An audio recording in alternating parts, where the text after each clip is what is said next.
पंच परमेष्टि भगवान की।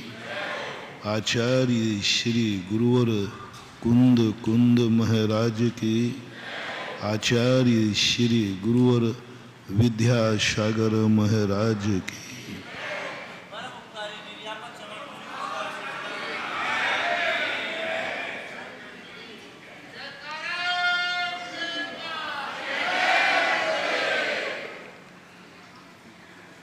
कल अपना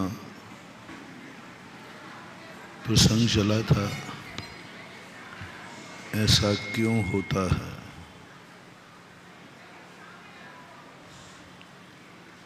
ऊपर पहुंचने के बाद व्यक्ति नीचे क्यों आता है। अच्छा आदमी बुरा क्यों हो जाता है। स्वच्छ मन गंदा कैसे हो जाता है। अमीर गरीब कैसे हो जाता है।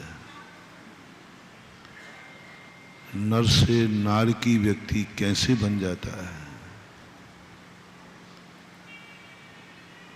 दीपक जलाने वाली माचिस से आग कैसे लग जाती है। प्यास बुझाने वाला पानी प्राण कैसे ले लेता है।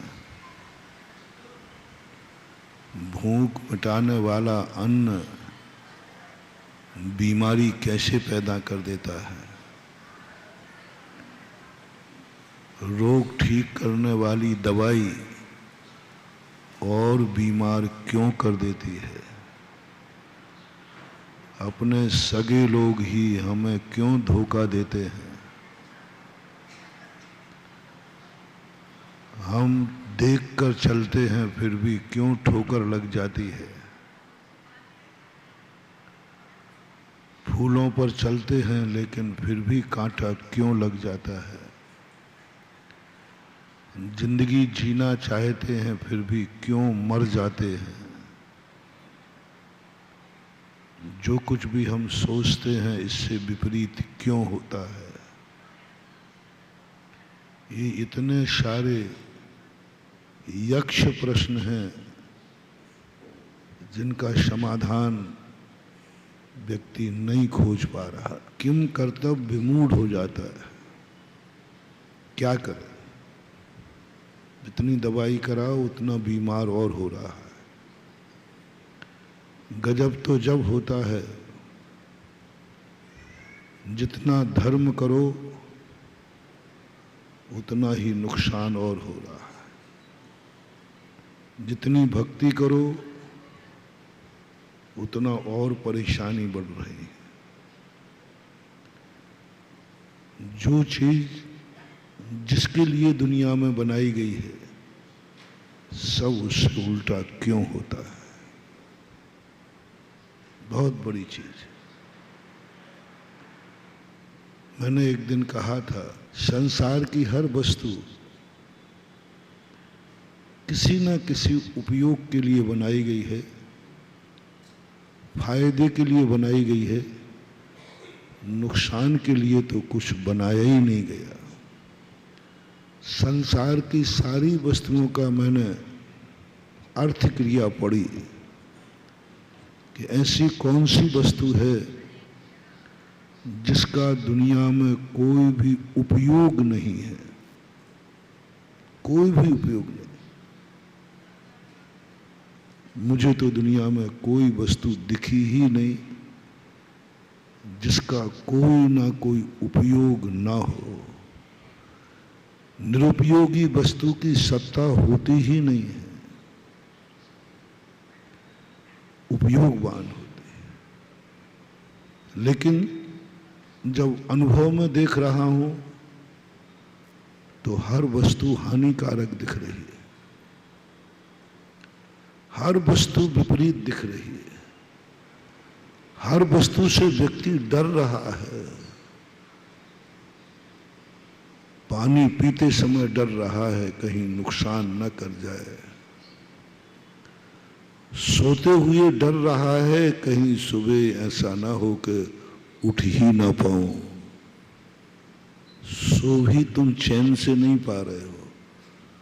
बोलो निद्रा सुख के लिए थी कि दुख के लिए? हम सोते हुए भी दुखी हो रहे हैं। कभी कभी ऐसा होता होगा आप लोगों को, सोते सोते आप डर जाते हैं। अरे भाई, निद्रा तो सुख के लिए आई थी, तुम तो घबरा गए। तुम सोते सोते डर जाते हो। तुम सोते सोते वो काम कर लेते हो जिस काम को तुम सुबह उठकर डरते हो। तुम जिंदा में मर जाते हो। कैसे में? कई लोग आते, महाराज जी बहुत घबराहट हो रही। बोले क्या बात है? बोले तो मैं मर गया। बोले कब? बोले सोते सोते मर गया, जिंदा में, स्वप्न में मर गया। गजब की चीज है, सोते सोते मर गया। बोले महाराज जी मैं रात में मर गया था। मैंने कहा जब मर गया था तो अभी कौन बोल रहा है? अरे महाराज स्वप्न में मर गया।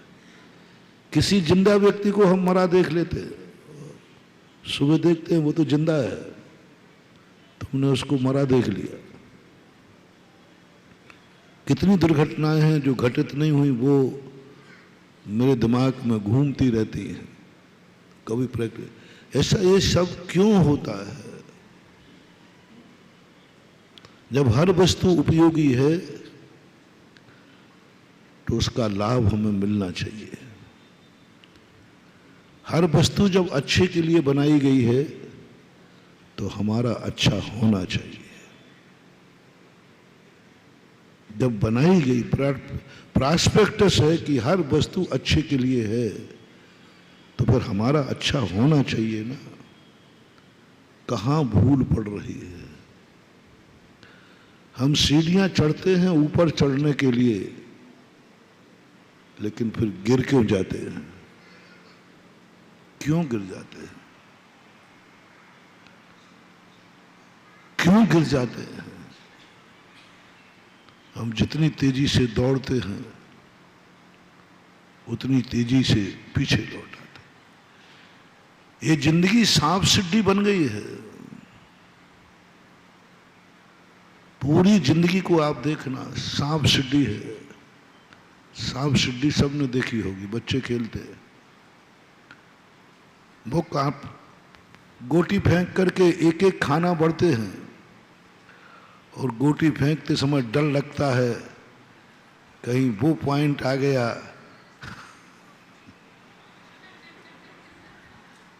सांप के मुख पे आते ही फिर वो कहाँ गिराता है। और कई बार तो एक सबसे बड़ा सांप बैठता है अंत में, भयानक सांप है वो, सीधा घर के पास मुंह आके बैठा है, 98 पे रहता है। यदि वहां गोटी पड़ गई तो उसकी पूंछ कहाँ है? सीधी है, 10 पे, 9 पे, 8 पे सीधा गिराता है। अब एक एक खाना मुश्किल से बड़े थे और गिरे तो ऐसे गिरे कि सीधे सांप सीढ़ी पर नीचे। जिंदगी एक सांप सीढ़ी की तरह हो गई है।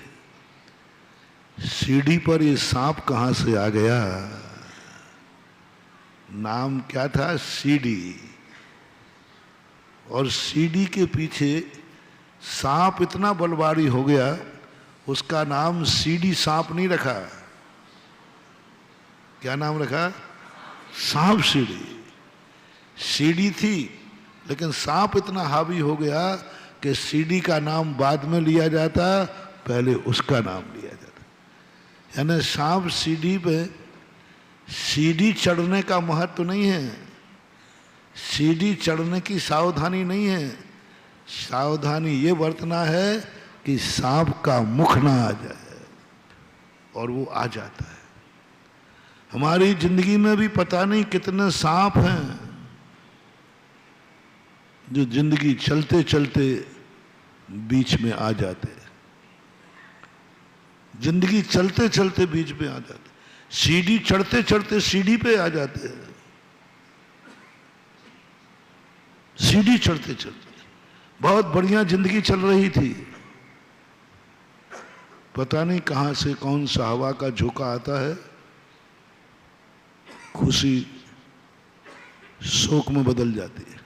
बहुत बढ़िया चल रहे थे, सुबह बहुत बढ़िया सुबह से उठे थे, पता नहीं शाम को कहाँ से झोंका आया कि सुबह हंसते हुए उठे थे, शाम को रोते हुए जी रहे हैं। कितने बार जिंदगी में ऐसा होता है। सीढ़ी चढ़ते चढ़ते सांप आ गया, विकास होते होते गिर गया, अच्छा इंसान बनने गया था और गंदा स्थान बन के लौट आया।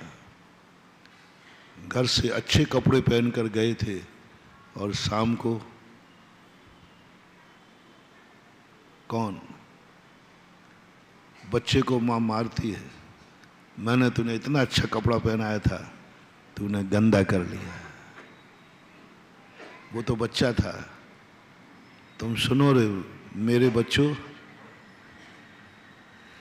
सुबह में प्रवचन में इतने बढ़िया कपड़े पहना के भेजता हूं और फिर तुम शाम को गंदे के गंदे हो जाते हो।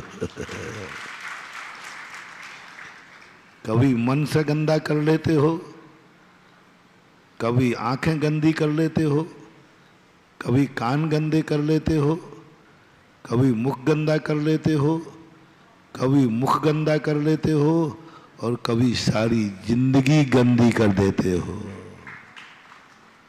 बड़ी मुश्किल से धोती है मां जिनवाणी, बड़ी मुश्किल से धोते हैं गुरु तुम्हारा मुख, तुम्हारी जिंदगी, बड़ी मुश्किल से, लेकिन फिर वही का वही गंदा हो जाता है। क्यों क्यों? और ये कब तक चलता रहेगा?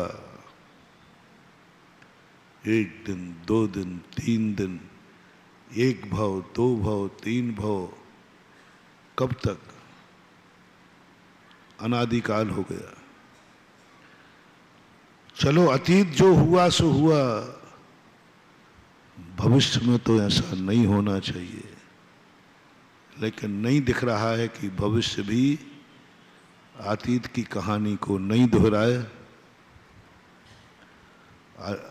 बहुत बड़ी चीज, भविष्य अभी नहीं दिख रहा है कि अतीत की कहानी को नहीं दोहराए। अभी तो यही लग रहा है भविष्य में भी वही होगा जो कल हुआ था। अभी कोई दावा नहीं कर सकता कि महाराज जी जो कुछ हुआ सब माफ करो, वह नहीं होगा जो आज तक हुआ था। क्या दावा कर सकते हो? अतीत भूला जा सकता है, कितनी बड़ा गंदा अतीत क्यों ना हो, कितने बड़े तुम अपराधी क्यों ना हो, कितनी बड़ा पाप क्यों ना किया हो। नीतियां कहती हैं धर्म के पास सबसे बड़ी गॉड गिफ्ट है, राजनीति के पास, राष्ट्र के पास ये शक्ति नहीं है।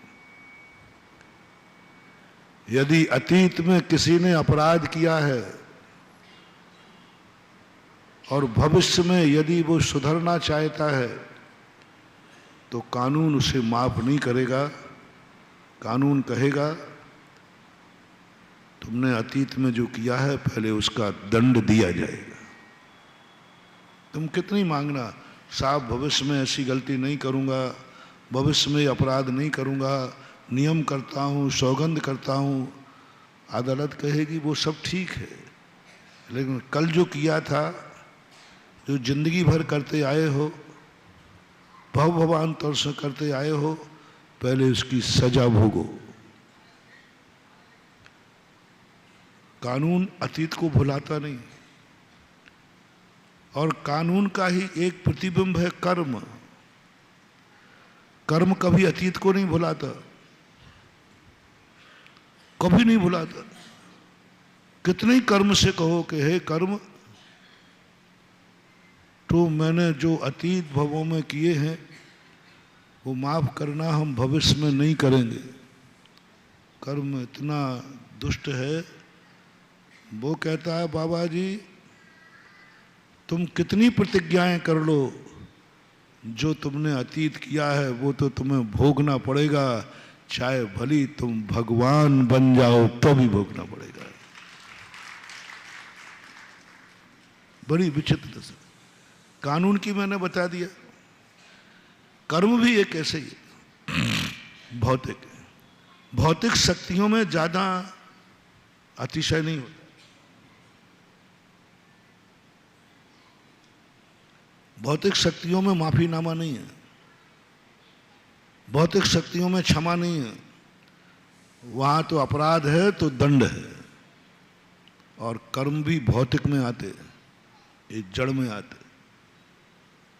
तीर्थंकर बन गए ऋषभदेव, पक्की प्रतिज्ञा कर ली कि जो आज तक हुआ है, जो अतीत में किया है, अब मैं भविष्य में नहीं करूंगा। गारंटी है, रजिस्टर्ड है, वर्धमान चारित्री हैं, उनका चारित्र कभी भी गिरता नहीं है। वर्धमान चारित्र है जिनका, उनका तो पक्का है कि अब भविष्य में कोई ऐसी गलती नहीं होगी। कर्म ने उनको भी माफ नहीं किया। कर्म कहता है मैं कर्म हूं, तुम भली तीर्थंकर बन जाओ, मुनि महाराज बन जाओ, लेकिन अतीत में जो किया है उसका दंड तो तुम्हें भोगना पड़ेगा। घुमा दिया कर्म ने। 6-7 महीने तक आहार नहीं लेने दिया, घूमते रहो। अरे भाई, हे दुष्ट कर्म, ये तो भगवान हैं। तो कर्म कहता होंगे भक्तों के भगवान, हमारे तो अपराधी हैं। बताओ कैसा है कर्म। सारी दुनिया जिन्हें भगवान का रूप देख रही है, कर्म उन्हें अपराधी रूप मान रही है। ऋषभदेव ने जब दीक्षा ली तो अपनी दृष्टि में वो क्या थे? बोलो, भगवान। अरे अपन को तो जन्म से ही भगवान थे। चैत बदी नौमी तिथि जन्म्या श्री भगवान, पूजा में पढ़ते हैं ना। जन्म के दीक्षा के बाद तो और महान भगवान, सारा जगत भगवान कह रहा है। और कर्म कहता है ये मेरा अपराधी है। भगवान को सजा देने का साहस, भगवान को सजा देने का साहस देखो तो सही इसकी औकात। भगवान को सजा देने की हिम्मत करता है कर्म। अरे छोटे मोटे को दे दे तो बात अलग है। जगत प्रभु जगन्नाथ, उनको भी सजा देने का दुस्साहस। हाँ, कर्म कहता है मैं नहीं जानता कौन भगवान है कौन क्या है, मैं तो ये जानता है जो करेगा वो मुझे दंड देना है। कानून ये नहीं कहता है सजा लेने वाला कौन है, कानून कहता है ये धारा लगती है तो ये धारा लगे। कितनी महान महान शक्ति। पारसनाथ को उठा लो, तीर्थंकर हैं, वर्धमान चारित्री हैं। बस इसको धर्म क्यों कहते हैं, उसको कर्म क्यों कहते हैं, कर्मों की निंदा क्यों हुई,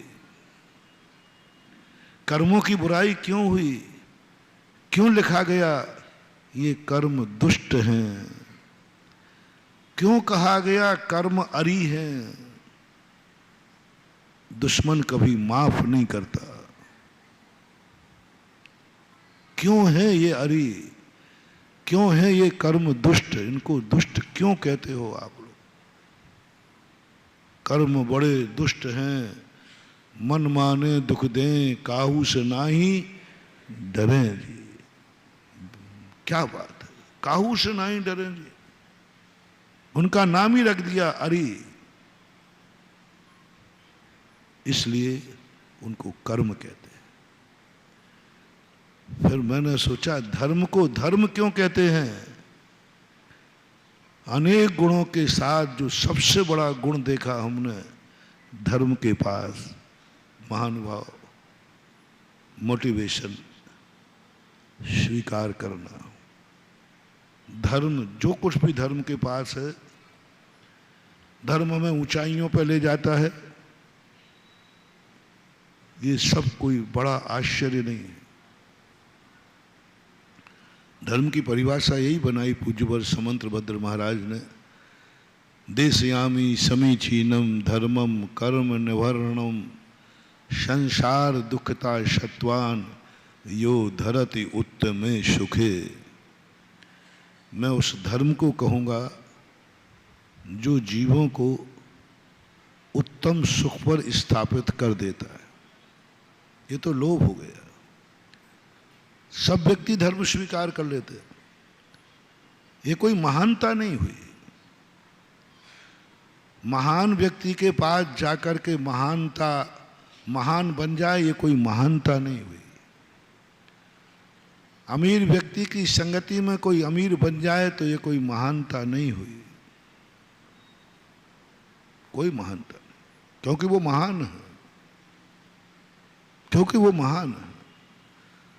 गुणवान व्यक्ति के साथ कोई रहकर गुणवान बन जाए तो कोई महानता नहीं हुई, क्योंकि वो गुणवान, उसके पास गुण है, गुण ही तो देगा, गुण ही तो देगा, क्योंकि वो गुणवान है। अच्छे आदमी की संगति में कोई अच्छा आदमी बन जाए तो कोई बड़ी बात नहीं है, क्योंकि अच्छा आदमी अच्छाई ही तो देगा। साधु की संगति में कोई साधु बन जाए तो कोई बड़ी बात नहीं, साधु की संगति से साधु ही तो बनेगा। ये सब बात है।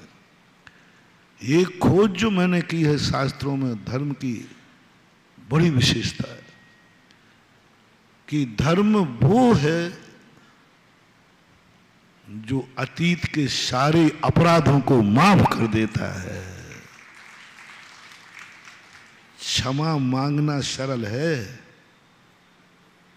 क्षमा करना कठिन है। क्षमा मांगना सरल क्यों है? क्योंकि तुम्हें मालूम है कि मेरी गलती है, जल्दी मांग लो क्षमा, नहीं तो बेफालतू, क्यों गलती तो हो ही गई। यदि आपका पैर किसी को लग जाए तो बोलो आप कितनी जल्दी क्षमा मांगते हो? बोलो ना, अरे भैया I am sorry please, sorry please. और किसी का पैर तुम्हें लग जाए तो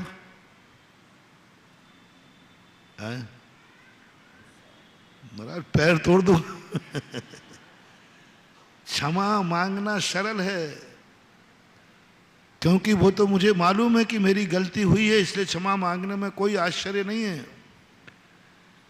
लेकिन सामने वाले को क्षमा कर देना बहुत बड़ी चीज, बहुत बड़ी चीज है। क्षमा मांगने वाले दुनिया में कहीं ज्यादा हमने शास्त्रों में उनकी कोई बड़ी प्रशंसा नहीं पड़ी, क्षमा मांगने वालों की। लेकिन क्षमा करने वाले आज दुनिया पर जिनके पुराण लिखे जाते हैं, क्षमा मांगना और क्षमा करना, करने वाले जितने महान आत्माएं हुए हैं, ये क्षमा मांगने से महान नहीं हुए हैं, क्षमा करने से महान हुए। मर्यादा पुरुषोत्तम राम ने इसलिए महान नहीं थे वो कि उन्होंने कभी जिंदगी में किसी से क्षमा मांगी है। मैंने तो कहीं भी नहीं देखा, पूरा श्री राम का चरित्र पढ़ लिया, उन्होंने जिंदगी में कभी क्षमा नहीं मांगी, क्योंकि उन्होंने कोई गलती की नहीं। बताओ रामचंद्र जी ने अपनी जिंदगी में क्षमा कम मांगी? तुम लोगों ने भी रामायण देखी है, पद्म पुराण भी आपने पढ़ा है, रामचंद्र जी की कहानियां सबके मुंह पे हैं। एक प्रसंग बताओ जहां रामचंद्र जी को क्षमा मांगना पड़ी। ये गलती उन्होंने की थी तो उन्होंने क्षमा मांगी। कोई भी बता सकता, याद करो सब, क्षमा मांगी।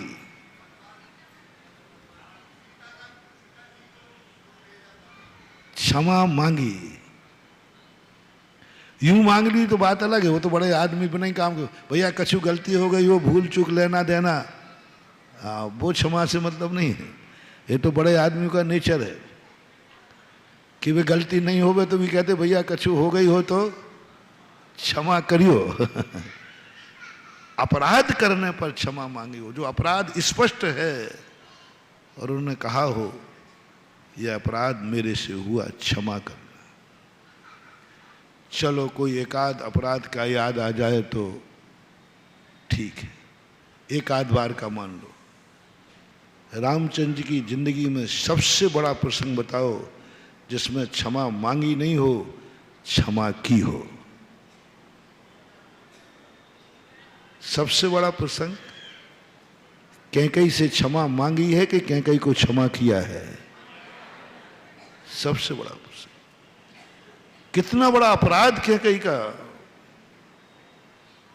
तुम्हारी जिंदगी में घट जाए, किसी की जिंदगी में घट जाए तो जन्म जन्म तक नहीं छोड़े। वो कह चाहे मर के नरक चला जाऊंगा इसको तो माफ नहीं करूंगा। इतना रंग में भंग, इतना अनर्थ। कभी महानुभाव आप कल्पना करना कि आपकी जिंदगी में कोई घट जाए, तुम्हारा सब कुछ है, सब तुम्हारा है,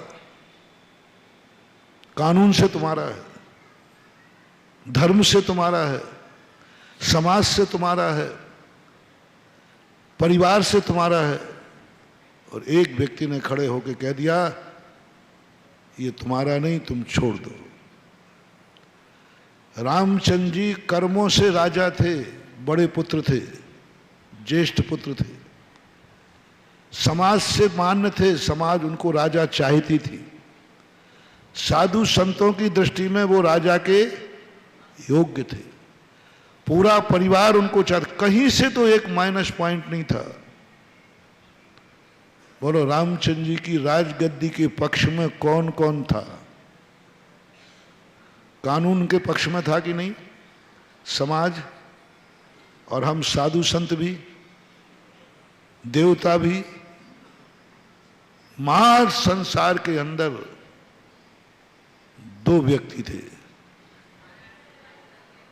जो राजगद्दी के विरुद्ध में थे, मंथरा और कैकई। मंथरा को गौण करो, मात अकेली बची एक मात। कैसी मीटिंग! अरे दुनिया की मीटिंग में बहुमत से प्रस्ताव पास होते हैं, और श्री राम वो चीज थी कि मैं राजगद्दी बहुमत से नहीं चाहिए, सर्वसम्मति से चाहिए। एक का भी विरोध है तो मैं राजगद्दी छोड़ता हूं। एक का भी विरोध क्यों? बहुमत से एक व्यक्ति ने मात्र कहा था, इतना बड़ा बवंडर खड़ा हो गया एक व्यक्ति। ये है राम की विशेषता।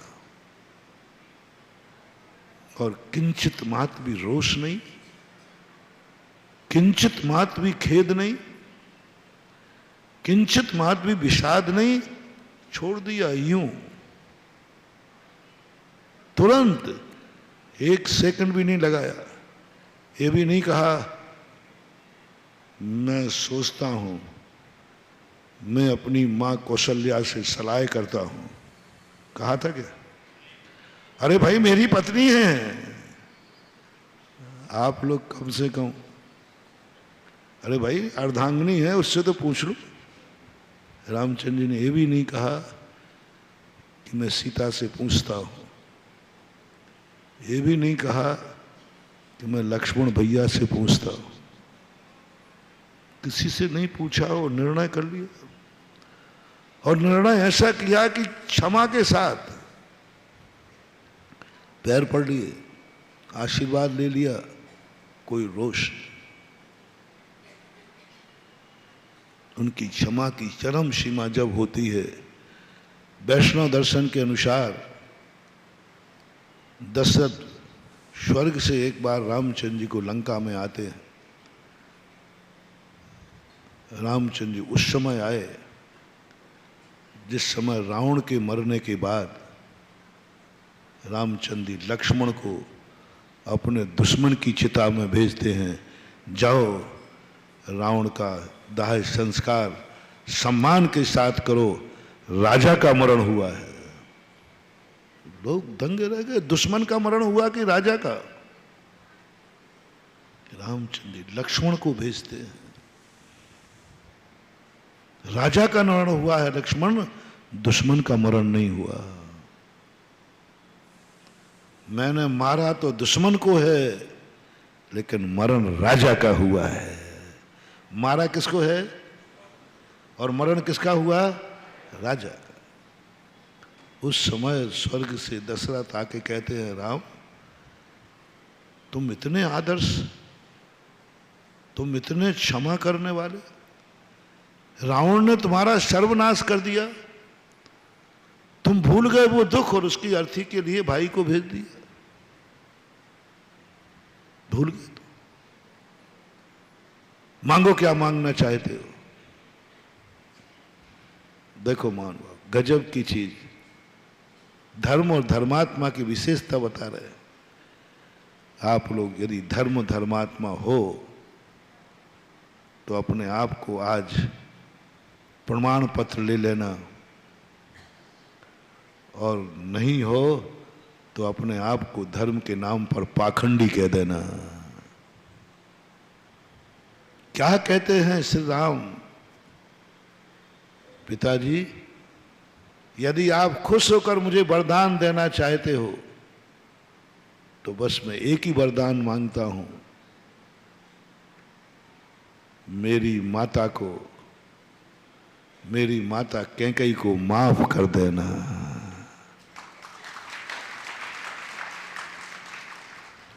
ब्रह्मांड कांप गया। वैष्णव दर्शन के अनुसार ब्रह्मा विष्णु के सिंहासन कांप गए,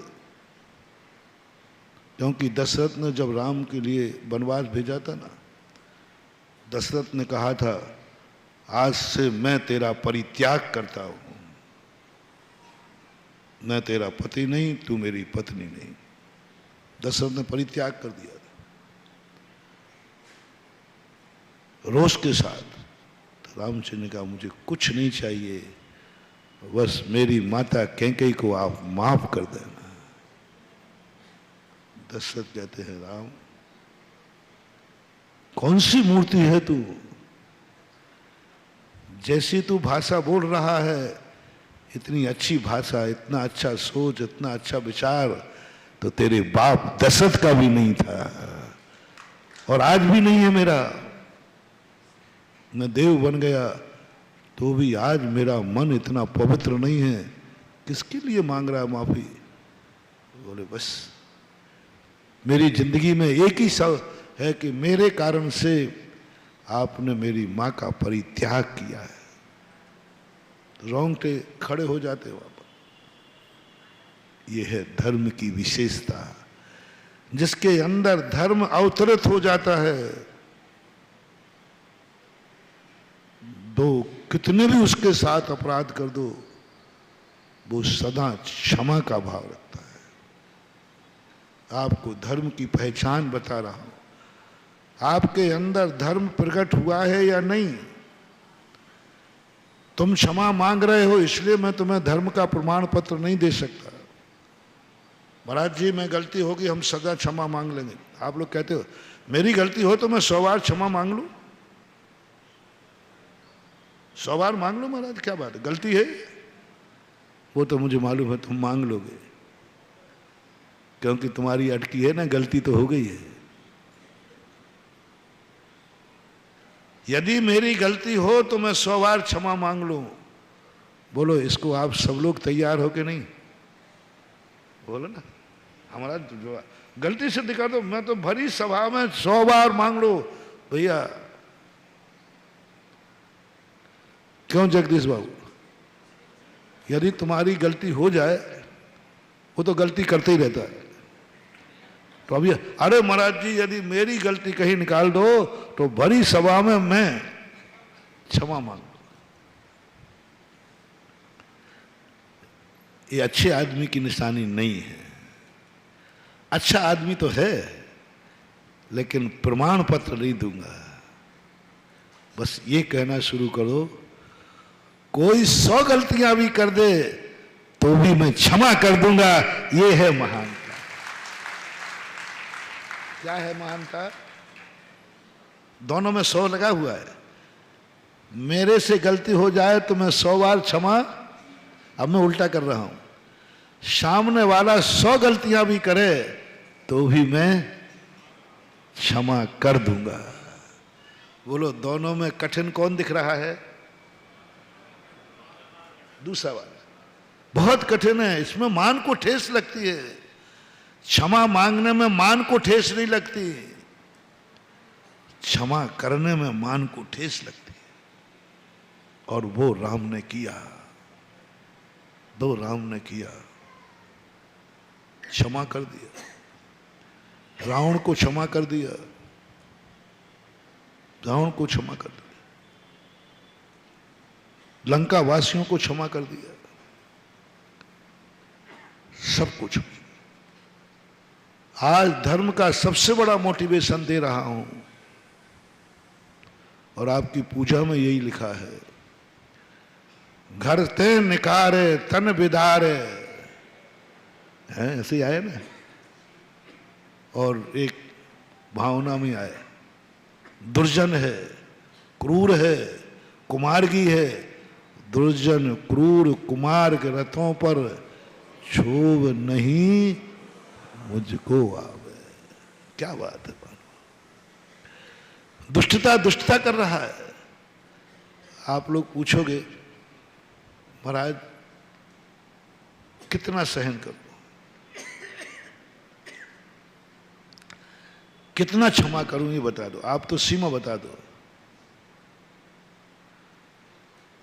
मैं राम की कहानी सुना रहा हूं, श्री कृष्ण की नहीं। श्री कृष्ण जरूर कहा था, हे शिशुपाल मैं तुझे 100 गलतियां माफ करूंगा, लेकिन 100 में से एक ऊपर हो गई तो नहीं, मैं और अच्छे व्यक्ति को लाता हूं, इससे और अच्छा व्यक्ति। ये तो राजा था, राजा 100 गलतियां माफ करता है, 101 में सजा देगा, अच्छा राजा। लेकिन महाराजा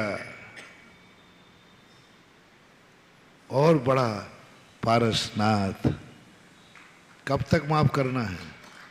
1 भव, 2 भव, 3 भव, 10 भव तक करना है। रे पारसनाथ की जय बोलने वालों सुनो, ये है धर्म।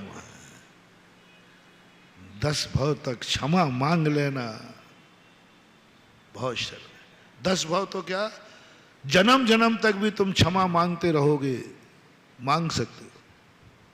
क्षमा मांगने में मान बढ़ता है। अरे बड़ा विनयशील आदमी है, अरे बड़ा विनम्रशील आदमी है, सबको हाथ जोड़े रहता है। हाँ ये भी एक मान कसा है, ये भी एक मान कसा है।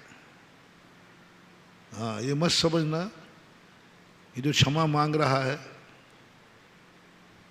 हाथ जोड़े है तो ये अच्छा आदमी है, नहीं। इसके लिए अलग से कहा गया। वो आता ना,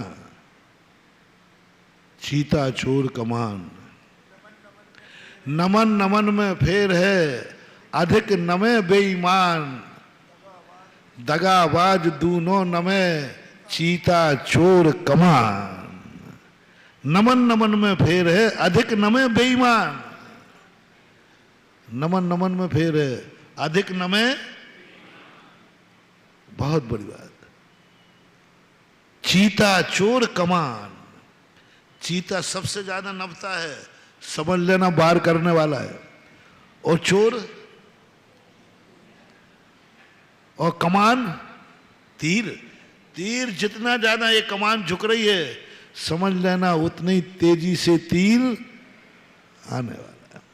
नमन नमन में फेरे अधिक नमे बेईमान, दगाबाज दूना नमे चीता चोर कमान। इसलिए हाथ जोड़ने वाले, क्षमा करने मांगने वाले चोर बेईमान दगाबाज भी हो सकते हैं,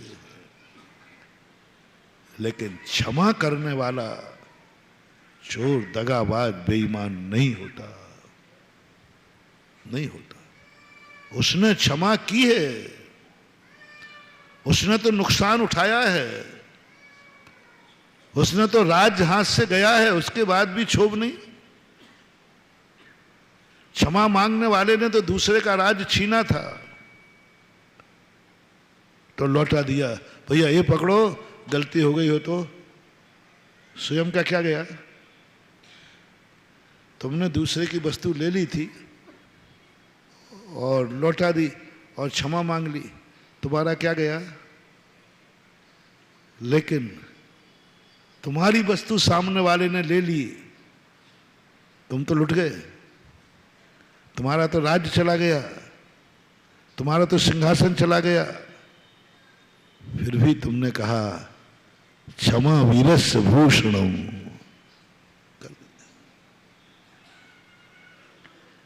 ये सबसे बड़ी गॉड गिफ्ट है धर्म की। हम धर्मात्मा हुए हैं कि नहीं?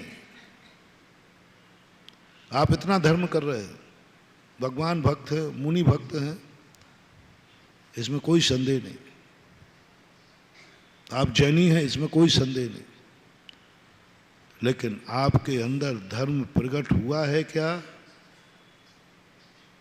क्या आपने, जिसने तुम्हें सर्व नुकसान पहुंचाया, क्यों होती है इन पारसनाथ की पूजा? क्यों पूज गए ये श्री राम दुनिया में? ब्रह्मा विष्णु महेश से भी आगे निकल गए। पारसनाथ 24 तीर्थंकर, 22 तीर्थंकरों को पीछे कर दिया पारसनाथ ने। आज सारे जगत में सबसे ज्यादा मूर्तियां किनकी हैं?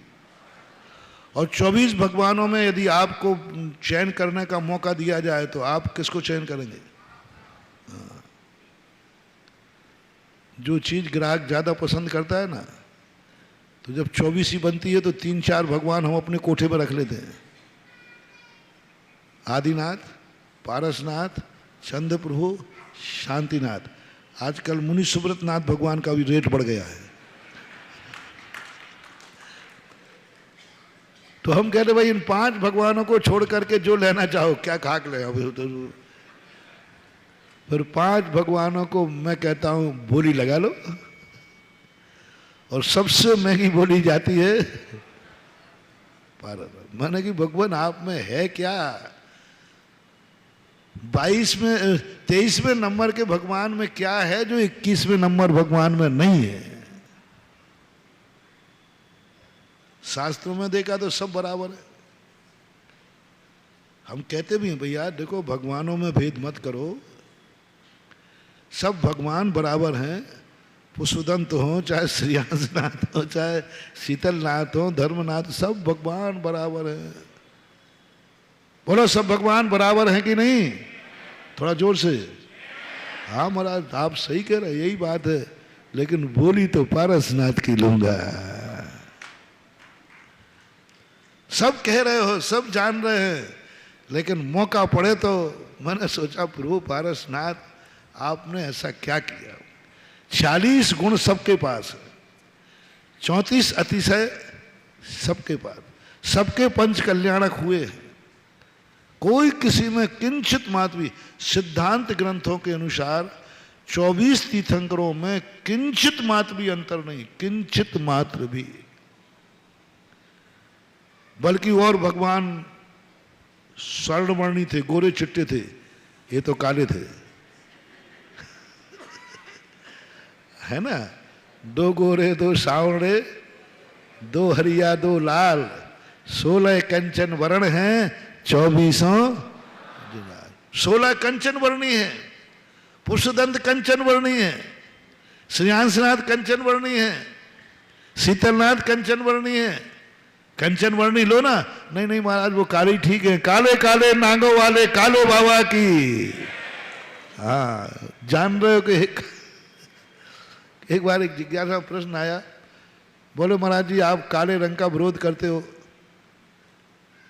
और सारी दुनिया में पारसनाथ काले हैं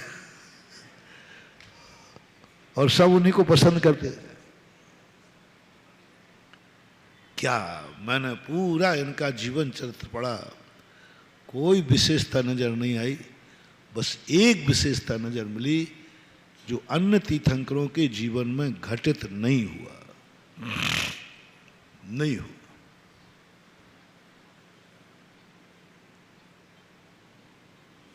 किसी तीर्थंकर की जिंदगी में घटित नहीं हुआ। थोड़ा सा घटित हुआ था सुपार्श्वनाथ भगवान के समय, उनके जीवन में भी घटित हुआ, और एक घटित हुआ था महावीर स्वामी के समय का, लेकिन वो कोई ज़्यादा नहीं था, एक आध भाव का बैर था, बैर भी नहीं था यूं। लेकिन पारसनाथ ने तो 10 भाव से सब कुछ बर्बाद करने वाला, सब कुछ लूटने वाला कमठ ने जो बर्बादी की है महानुभाव, वो बर्बादी कोई भी सहन नहीं करेगा, शायद मैं भी नहीं। इतना अनर्थ, इतनी बर्बादी, सब कुछ खत्म कर दिया, उसके बावजूद भी पारसनाथ ने क्षमा कर दिया। और कब तक किया? 10 भवों तक अपराधी को क्षमा करते आए। बस यह विशेषता के कारण से पारसनाथ जगत के प्रिय हो गए। दुश्मन के प्रति ये धर्मात्मा की निशानी, जो हमने प्रवचन के प्रारंभ में कहा, धर्म एक ऐसी चीज है महानुभाव, दुनिया में, सारी दुनिया में धर्म एक ऐसी चीज है जो हमारे अतीत के अपराध को भूल सकती है। मैंने कह दिया कानून भी नहीं, तुम कितनी क्षमा मांगो, कानून कहेगा जो किया है उसकी सजा तो हम भविष्य में नहीं करेंगे, तो भी कानून माफ नहीं करेगा। और कर्म की कहानी मैंने सुना दी।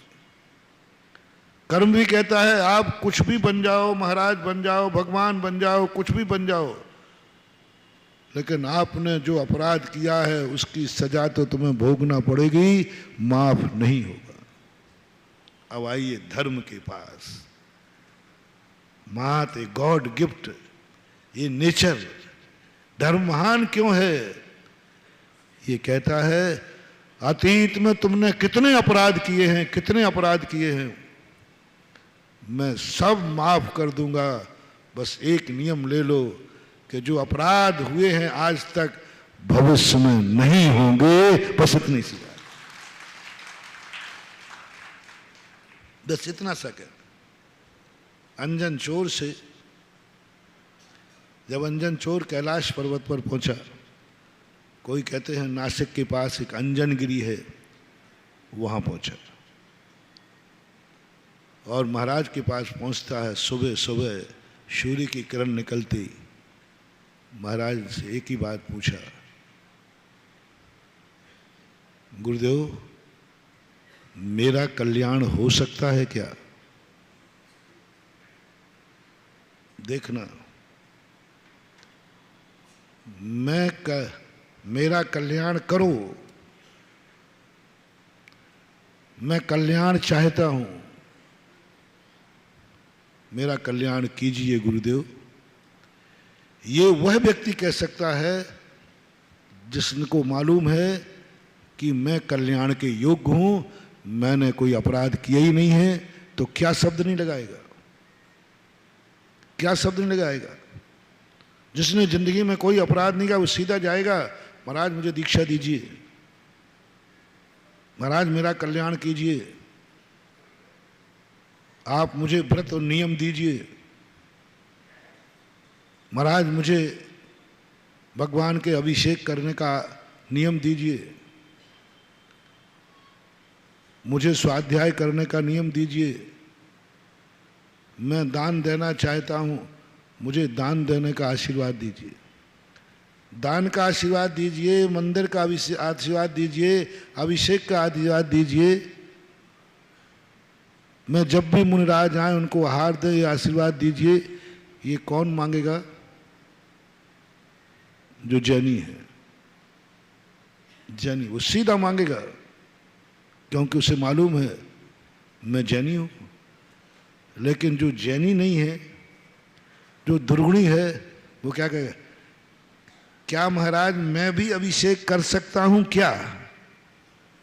यानी उसने खुद बता दिया कि मैं अयोग्य हूं। क्या मैं भी आहार दे सकता हूं क्या? क्या मैं भी शिविर में बैठ सकता हूं क्या? क्या शब्द कह रहा है? इसका अर्थ है कि उसको मालूम है कि मैं इसके योग्य नहीं हूं। किसी भी कार्य के संबंध में क्या लग जाए, प्रश्न लग जाए, समझ लेना कि उसने अपना अपराध स्वीकार कर लिया है, अपने आप को अयोग्य घोषित कर दिया है, अपने आप को मान लिया। तभी वो कह रहा है क्या मैं कर सकता हूं? महाराज तो समझ गए इसने क्या कहा, क्या मेरा कल्याण हो सकता है? महाराज ने क्या लगा रहा है? इसका अर्थ है कि इसने कुछ ऐसा गड़बड़ किया है या ऐसी कुल जाति का है जो दीक्षा के योग्य नहीं है। क्या गजब! वैसे नहीं पूछते, पूछा क्या, कौन है तू?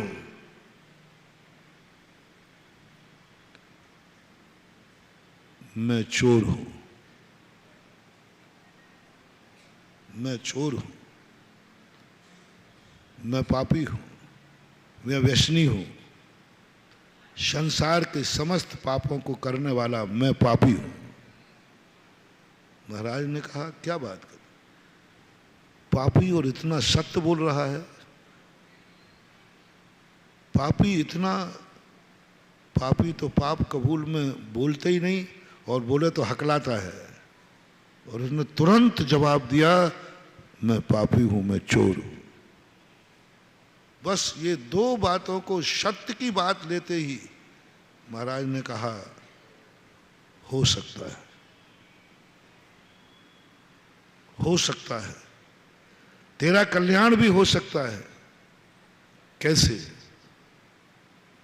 बस एक शर्त रहे कि जो आज तक किया है अब भविष्य में नहीं करेगा तो हो सकता है।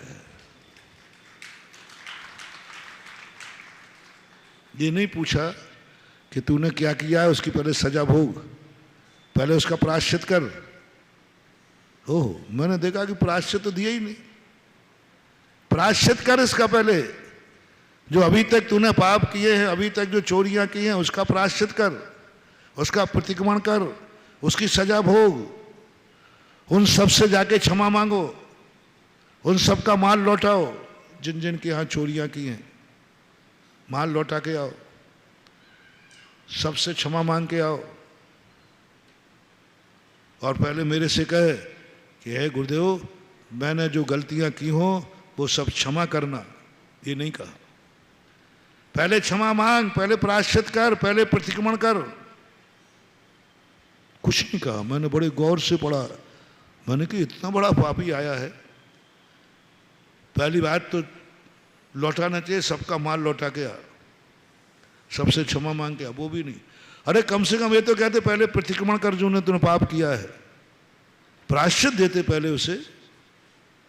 नहीं दिया, सीधा डायरेक्ट कहा प्रायश्चित से भी एक व्यक्ति प्रायश्चित करके वही गलती दोहरा रहा है।